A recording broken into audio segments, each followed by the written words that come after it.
Assalamualaikum warahmatullahi taala wabarakatuh. Kita ucapkan kepada murid-murid tahun 6.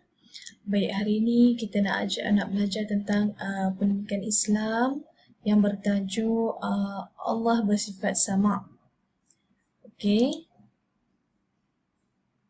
Okey, untuk memulakan pembelajaran kita, suka Ustazah untuk menyenaraikan tentang objektif pembelajaran yang mana di akhir pembelajaran murid dapat menerangkan Allah bersifat sama, menerangkan dalil nakli dan artinya Allah bersifat sama dan menjelaskan maksud dalam dalil akli, meyakini Allah bersifat sama.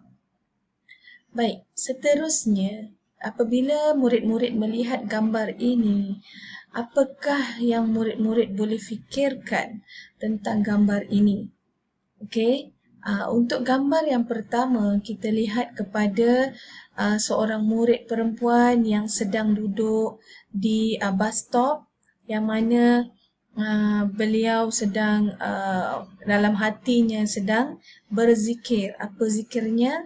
Iaitu subhanallah, subhanallah. Ya, pernah tak anak-anak semua berzikir begini? Okey, diharapkan murid-murid dapat belajar ataupun amalkan zikir apabila sedang bersendirian. Okey. Seterusnya gambar yang kedua adalah mengenai sekumpulan murid yang sedang belajar Al-Quran dengan seorang guru ataupun dengan seorang ustaz.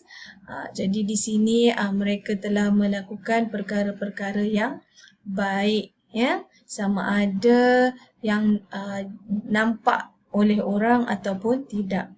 Okey, seterusnya gambar yang ketiga ni adalah tentang tiga orang budak perempuan. Tiga orang budak perempuan yang sedang berada dalam satu tempat tetapi mereka ini dua orangnya berbisik-bisik.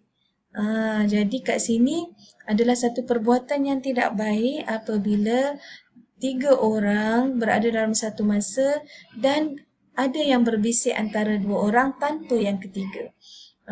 Okey, Ustazah rasa ada pernah murid-murid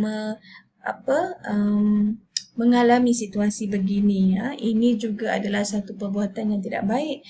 Walaupun kita tak dengar bisikan antara dua orang itu, tetapi Allah mendengar. Okey. Seterusnya adalah gambar seorang lelaki yang sedang solat, yang mana dalam hatinya sedang berdoa, seperti mana yang dalam tulisan ni lah, yang dalam paparan ini, Ya Allah, ampunkan segala dosaku. Jadi kat sini siapa yang mendengar? Kan tak ada orang kat situ kan? Tapi siapa yang mendengar? Okey. Ini kita cuba fikirkan ya tentang tajuk yang akan kita pelajari pada hari ini. Okey, seterusnya kita ingin melihat kepada isi penting. Isi penting maksud Allah bersifat sama. Okey, apa maksud Allah bersifat sama? Allah bersifat sama ialah Allah Maha mendengar setiap sesuatu sama ada bunyi yang kuat atau yang sangat perlahan.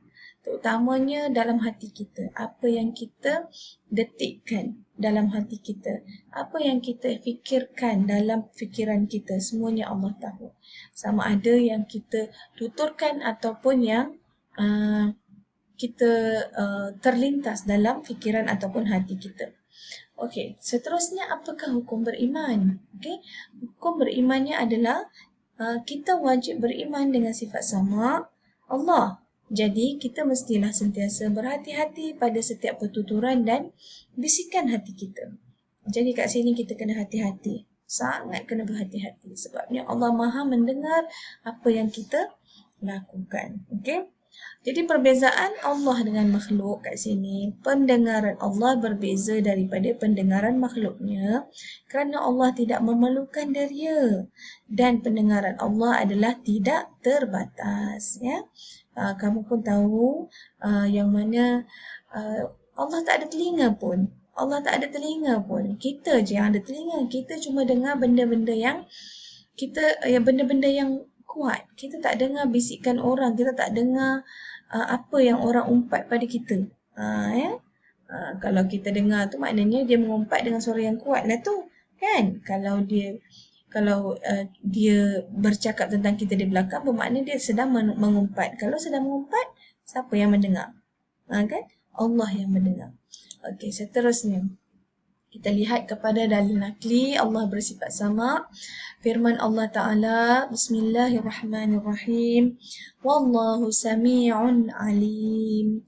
Wallahu sami'un alim. Surah Al-Baqarah, surah yang kedua ayat 224. Maksudnya, dan ingatlah Allah sentiasa mendengar lagi sentiasa mengetahui. Okey. Seterusnya kita lihat kepada dalil akli. Dalil akli ni adalah dalil yang mengikut akal fikiran ulama-ulama, ya. Okey. Apakah dalil akli Allah bersifat sama? Iaitu Allah memiliki segala sifat kesempurnaan dan kemuliaan. Oleh itu mustahil bagi Allah bersifat kekurangan seperti tidak boleh mendengar. Jadi nilai yang perlu kita ikuti di sini adalah kita mesti mengakui kehebatan dan kesempurnaan Allah Subhanahu wa Ta'ala. Okey. Seterusnya, apakah kesan Allah bersifat sama ni? Apakah kesan kita meyakini Allah bersifat sama? Okey, yang pertama, menjaga pertuturan dan bisikan hati. Okey, yang kedua, menjadikan Al-Quran dan zikir sebagai amalan. Silap kat situ, zikir, ya, zikir. Dan yang ketiga, sentiasa berdoa memohon pertolongan Allah.